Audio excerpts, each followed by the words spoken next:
BA, BCom या फिर BSc, कौन सा कोर्स आपके लिए ज़्यादा बेटर रहेगा? कौन सा कोर्स करेंगे तो आपका फ्यूचर अच्छा हो सकता है? दोस्तों आज की वीडियो में हम इसी बारे में बात करेंगे कि जब आप 12th क्लास पास कर लेते हैं तो ग्रेजुएशन में आपको कौन सा सब्जेक्ट चुनना चाहिए। क्या बीए करना आपके लिए ज़्यादा अच्छा रहेगा या फिर बीकॉम करना चाहिए या फिर बीएससी करना चाहिए। उसके साथ साथ एक और चीज़ जानेंगे कि कौन से स्टूडेंट तीनों कोर्स कर सकते हैं। क्या सभी बीएससी कर सकते हैं या फिर सभी बीकॉम कर सकते हैं, फिर सभी बीए कर सकते हैं। तो दोस्तों ये वीडियो आपके लिए बहुत ज़्यादा इंपॉर्टेंट होने वाले, आप इस वीडियो को पूरा जरूर देखिएगा, आपको बहुत कुछ नॉलेज मिलेगा इस वीडियो से।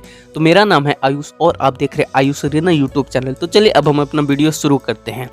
देखो दोस्तों, जो बीए होता है यानी कि बैचलर ऑफ आर्ट्स, बीएससी यानी कि बैचलर ऑफ साइंस और बीकॉम यानी कि बैचलर ऑफ कॉमर्स, ये तीनों जो कोर्सेज है ये डिग्री कोर्स है, यूजी कोर्स है और ये तीनों की जो अवधि होती है 3 साल होती है। अगर आप इन तीनों में से कोई भी एक कोर्स कर लेते हो तो आपका ग्रेजुएशन कंप्लीट हो जाएगा। अब बारी आती है कि तीनों में से कौन सा सबसे अच्छा है और आपको कौन सा करना चाहिए। तो देखो, अब 12th के बाद क्या करोगे ये डिपेंड करता है कि आपके 12th में कौन से सब्जेक्ट थे।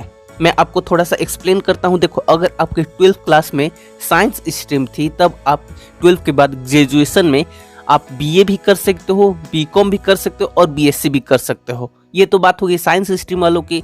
अगर आपका 12th क्लास में कॉमर्स स्ट्रीम है तब आप 12th के बाद बीकॉम कर सकते हो या फिर बीए भी कर सकते हो। और अगर आपका 12th क्लास में आर्ट्स स्ट्रीम है तो दोस्तों आपको 12th के बाद बीए करना होगा यानी कि बैचलर ऑफ आर्ट्स।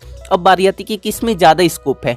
देखो, तीनों में इक्वल स्कोप है, ये डिपेंड करते कि आपका इंटरेस्ट किस चीज़ में है, आप आगे अपना करियर किस ओर ले जाना चाहते हैं। तो मैंने 3 वीडियो बनाई जिसमें मैंने आपको बताया कि बीए की फीस कितनी होती है, बीकॉम की फीस कितनी होती है, बीएससी की फीस कितनी होती है। तो वो वीडियो आपको देखनी चाहिए, उससे आपको बहुत कुछ नॉलेज मिलेगा।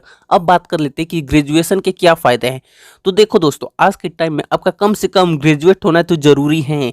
इसका सबसे बड़ा फ़ायदा ये है कि अगर आपने अपनी ग्रेजुएशन कंप्लीट कर ली तो उसके बाद बहुत सारी वैकेंसीज आती है गवर्नमेंट जॉब की जिसमें आप एलिजिबल हो जाते हैं।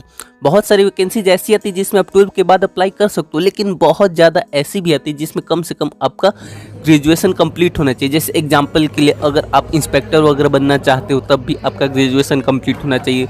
आप आईएएस आईपीएस बनना चाहते हो तो उसमें अप्लाई करने के लिए भी कम से कम आपका ग्रेजुएशन कंप्लीट होना चाहिए। और एक और चीज़, आपने बीए किया है, चाहे बीएससी किया है, बीकॉम किया है, कोई भी कोर्स किया है ना, तो आप आईपीएस आईएएस या फिर इंस्पेक्टर वगैरह या फिर और भी रेलवे वगैरह बैंकिंग वगैरह में जितनी भी वैकेंसी जाती है आप सबके लिए अप्लाई कर सकते हो। एक आध दो को अगर रेयर छोड़ दिया जाए तो आप लगभग 99% जो वैकेंसी जाती है गवर्नमेंट जॉब के लिए आप उसमें अप्लाई कर सकते हो। तो ये पूरी तरीके से डिपेंड करते हैं कि आपके 12th में कितने सब्जेक्ट हैं, कौन से सब्जेक्ट थे, अपने 12th में कौन सी स्ट्रीम थी, उसके अकॉर्डिंग आपको अपना आगे की ओर जो ग्रेजुएशन उसमें सब्जेक्ट चुनना चाहिए। कई बार ऐसा होता है कि जैसे कि स्टूडेंट 12th क्लास में साइंस स्ट्रीम लेते हैं लेकिन उन्हें वो चीज़ थोड़ी टफ लगती है। तो दोस्तों जैसे कि आप समझ ही सकते हो कि 12th में आपको अगर साइंस टफ लगती थी तो ग्रेजुएशन में आप आओगे तो वो चीज़ और ज़्यादा टफ हो जाएगी। तो स्टूडेंट ऐसा भी करते हैं कि आगे जाके 12th में तो उनकी साइंस स्ट्रीम है लेकिन आगे जाके वो बीकॉम ले लेते हैं, बीए ले लेते हैं, अपने अकॉर्डिंग अपने इंटरेस्ट के अकॉर्डिंग जो भी उन्हें आगे कुछ करना होता है। एक चीज़ मैं यहाँ पे और बताना चाहूँगा, बहुत सारे स्टूडेंट को कन्फ्यूजन होती है कि जैसे देखो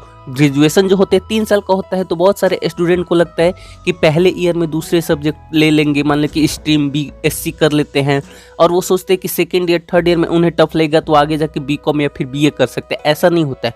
अगर आपने बीएससी लिया है तो आपको 3 साल बीएससी करना पड़ेगा, अगर आपने बीए लिया तो 3 साल आपको बीए ही करना पड़ेगा और अगर आपने बीकॉम लिया तो 3 साल आपको बीकॉम ही करना पड़ेगा। ऐसा नहीं हो सकता कि आप सेकेंड ईयर या फिर थर्ड ईयर में अपने सब्जेक्ट या फिर अपनी स्ट्रीम चेंज कर सकते हो। तो ये बहुत सारे लोगों को ये डाउट होता है, तो अब आपको क्लियर हो चुका होगा। तो दोस्तों एक छोटी सी वीडियो थी, मुझे उम्मीद है कि आपको इस वीडियो से नॉलेज मिली होगी। अगर आपको कुछ भी जानने को मिला तो आप इस वीडियो को प्लीज़ लाइक कीजिए, दोस्तों के साथ शेयर कीजिए। चैनल पे बहुत सारी वीडियो है जिसमें मैं आपको बीए बीएससी बीकॉम की फीस के बारे में बताया, उसका लिंक आपको डिस्क्रिप्शन में दे दूंगा, तो वो सारी वीडियोज आप जरूर देखिए। तो दोस्तों आप सभी ने इस वीडियो को देखा, आपका